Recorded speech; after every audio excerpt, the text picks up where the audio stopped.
बिस्मिल्लाहिर्रहमानिर्रहीम प्रचार प्रोग्राम के साथ मैं हूं आपका मेज़बान अहमद नवाज खान। कौमी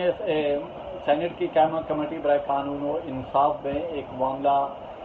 ज़ेर बहस आया। मोहम्मद वकास अकरम नामी शख्स ने सेनेट पब्लिक पिटीशन में दरख्वास्त दायर की और उन्होंने मुख्तलिफ उलमा कराम मुख्तलिफ मकातब फ़िक्र से एक फतवा लिया हुआ था कि अगर किसी शख्स का वालिद या वालदा फौत हो जाती है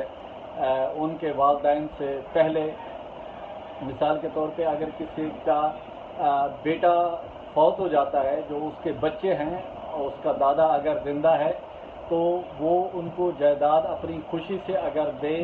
तो दे सकते हैं, वरना कानूनी या शरन लिहाज से वो लेने के हकदार नहीं है। इसी तरह अगर कोई खातून की, अल्लाह ना करे, किसी खातून की कोई डेथ हो जाती है जो उसके बच्चे हैं तो वो अपने नाना और नानी से जो जायदाद है तो वो जायदाद नहीं ले सकते। अगर वो अपनी खुशी से नाना नानी या दादा दादी अपने पोते और नवासों को वो जायदाद में से हिस्सा अगर दे दें तो उसके लिए वो दे सकते हैं, लेकिन कोई बाइंडिंग नहीं है शरीयत की जानिब से। वकास अकरम ने मुख्तलिफ उस पर मकातब फ़िक्र उलमा कराम से ये फतवे दिए थे। इस पर जब इस्लामी नज़रियाती कौंसिल से पूछा गया, इस्लामी नज़रियाती कौंसिल के जो चेयरमैन हैं किबला अयाज, उन्होंने बताया कि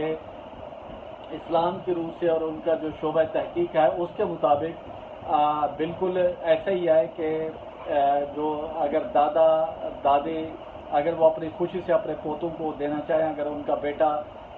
फौत हो गया है, और इसी तरह अगर बेटी फौत होगी तो नाना नानी अगर खुशी से उनको कोई जायदाद देना चाहें तो उस पर कोई वो नहीं है,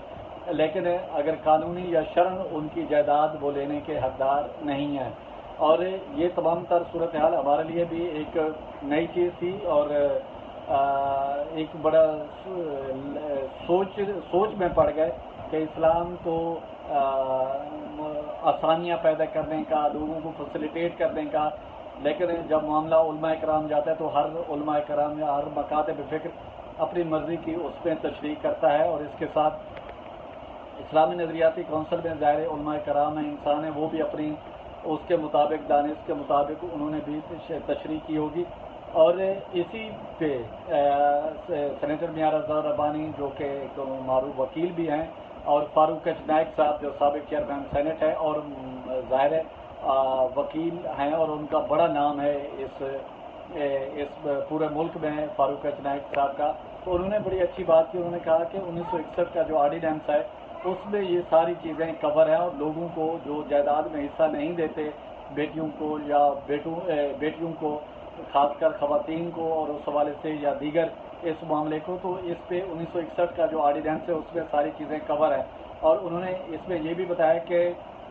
इस्लामी नज़रियाती कौंसिल के नज़दीक 3 दफ़ा जो तलाक है वो तलाक हो जाती है, लेकिन जो ऑर्डिनेंस है उसमें जो 90 दिन है, यानी कि 1 महीना अगर तलाक कोई शख्स देता है तो वो 1 महीना इंतज़ार करे और दूसरे महीने फिर वो अगर उनके दरमियान इख्तलाफात बरकरार रखते हैं तो फिर वो दूसरे महीने वो तलाक दे। अगर फिर भी कोई सुलह नहीं होती तो फिर तीसरा जो महीना है उसमें, क्योंकि अल्लाह ताला ने इस तलाक के उसको नापसंद किया है तो अल्लाह ताला ने ये सहूलत दी है कि हो सकता है बुज़ुर्ग बीच में पढ़ के वो उन दोनों मियाँ बीवी के दरमियान कोई सुलह करा सकते हों। तो इस पर और इसके अलावा जो दीगर जो जायदाद का मसला है तो इसमें जो 1961 का ऑर्डिनेंस है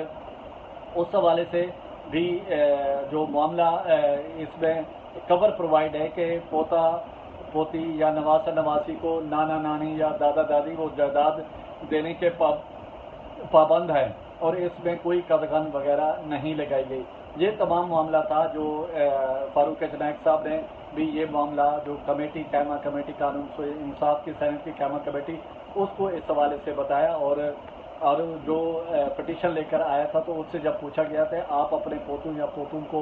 नवासे या नवासों को जायदाद देने के हक में हैं, वो कहता था कि बिल्कुल नहीं। तो इस हवाले से जब क्योंकि हमारा दीन है इस्लाम तो आसानियाँ पैदा करने का दीन है और चीज़ों को और लोगों को फलाह बहबूद के लिए और इस हवाले से बड़ा ख्याल रखता है। जब ये मामला ऑर्डिनेंस में है तो उसमें और फिर उस पर जो किबला अयाज है उन्होंने भी बताया कि फेडरल शरीयत का जो फेडरल शरीयत कोर्ट है उसका इस हवाले से کوئی فیصلہ آیا تھا جس کو سپریم کورٹ میں چیلنج کیا گیا ہے، اور یہ معاملہ سب جوڈس ہے، اور پھر کمیٹی نے یہی فیصلہ کیا کہ جو وقاص اکرم نے جو درخواست دیا ہے جائیداد کے حوالے سے، نواسہ نواسی یا پوتا پوتی کے حوالے سے، تو یہ معاملہ سب جوڈس ہے، تو اس معاملے کو ہم نہیں چھیڑ سکتے۔ اور اسی کے ساتھ سینٹ کی قائمہ کمیٹی میں ایک اہم معاملہ آیا، اور جو بل ہے سابق لیفٹیننٹ جنرل عبدالقیوم خان نے یہ بل سینٹ میں لائے، اور ان کا یہ تھا کہ قائد حزب اختلاف اور وزیر اعظم کے درمیان اگر نگران وزیر اعظم کے معاملے پر اتفاق رائے نہیں ہوتا اور پارلیمانی کمیٹی میں معاملہ ظاہر جو برابر اکثریت ہوتی تو اس میں بھی حل نہیں ہوتا، تو یہ معاملہ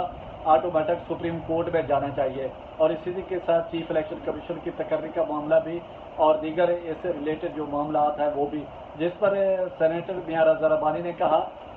کہ یہ معاملہ کیونکہ پارلیمان کے پاس ہے اور پارلیمنٹ کا وقار ہے اور وہ اس کا ثوابدید ہے تو اس کو حل کرے، تو بجائے اس کا آسان الفاظ میں انہوں نے کہا کہ اپنی گاڑی جو ہے کسی دوسرے ادارے کے ہاتھ میں نہیں دینی چاہیے۔ تو اس پر فاروق اجنائک جو معروف قانون دان بھی ہیں اور سابق چیئرمین سینٹ بھی ہیں اور وزیر قانون بھی رہے ہیں، تو انہوں نے یہ موقف کیا کہ اس کا معاملہ چیئرمین سینٹ اور اسپیکر قومی اسمبلی پہ چھوڑ دیا جائے۔ لیکن اب سوال یہ پیدا ہوتا ہے کہ اسپیکر قومی اسمبلی آنے والے دنوں میں اسپیکر قومی اسمبلی اور چیئرمین سینٹ کسی مخالف جماعتوں میں سے آ جاتا ہے تو پھر ظاہر وہی ڈیڈ لاک پیدا ہوگا۔ تو اس معاملے کو یہ بھی ایک تجویز دی گئی کہ اس معاملے پر از سے رد نو اس بل کی تیاری کر کے تو دوبارہ سینٹ میں لایا جائے تاکہ اس میں جو اعتراضات ہیں وہ دور کیے جائیں۔ تو سیکرٹری جو لا ہے انہوں نے بھی اس میں اپنے آؤٹ پٹ دیا، اور جو ولید اقبال ہے انہوں نے بھی اس کو سراہا، اور جو یہ معاملہ ہے جو پارلیمنٹ کا ہے تو پارلیمنٹ میں رہنا چاہیے بجائے کسی دوسرے ادارے میں جانا چاہیے، کیونکہ گزشتہ دنوں میں آپ نے دیکھا کہ اسلام آباد ہائی کورٹ میں بھی یہ معاملہ گو کہ وہ خود اس کا نوٹس لے سکتے تھے، سلجھا سکتے، لیکن انہوں نے یہ معاملہ پھر پارلیمان پہ چھوڑ دیا کیونکہ یہ ان کا ثوابدید ہے اور پارلیمنٹ اس معاملے کو خود دیکھے۔ اب یہ دیکھیں کہ دوبارہ بل کی صورت میں سینٹ میں لاتے ہیں، پھر قومی اسمبلی میں جائے گا کہ نہیں لاتے، تو اس پر مزید جو چیز ہے یعنی کہ مشاورت کا سلسلہ جاری ہے۔ آپ دیکھ رہے ہیں کہ آنے والے وقت میں کیا ہوتا ہے۔ جو اہم چیزیں تھیں خواتین کو طلاق دینے کے حوالے سے، خواتین کو جائیداد کے حوالے سے، اور جو بچوں کو جو خاص کر مثال کوئی بچہ کسی کا بیٹا ڈیتھ ہو جاتی ہے یا کسی کی بیٹی ارلی ڈیتھ ہو جاتی ہے تو دادا دادی یا نانا نانی اپنے پوتوں اور نواسوں کو جائیداد دینے کے جو 1961 کا آرڈیننس ہے اس میں وہ جائیداد دینے کے پابند ہیں۔ اور باقی جو معاملات ہیں وہ فیڈرل شریعت کورٹ کا جو معاملہ ہے جس طرح اسلامی نظریاتی کونسل نے بتایا تو وہ معاملہ سپریم کورٹ میں چیلنج ہوا ہے، اور اب آنے والے وقتوں میں سپریم کورٹ اس پر کیا فیصلہ دیتی ہے، لیکن جو 1961 کا آرڈیننس ہے اس میں یہ ساری چیزیں کور ہیں۔ اسی کے ساتھ پرچار کی ٹیم کو اجازت دیں، اپنے گرد و نواح کا خاص خیال رکھیں، لوگوں کے لیے آسانیاں پیدا کریں۔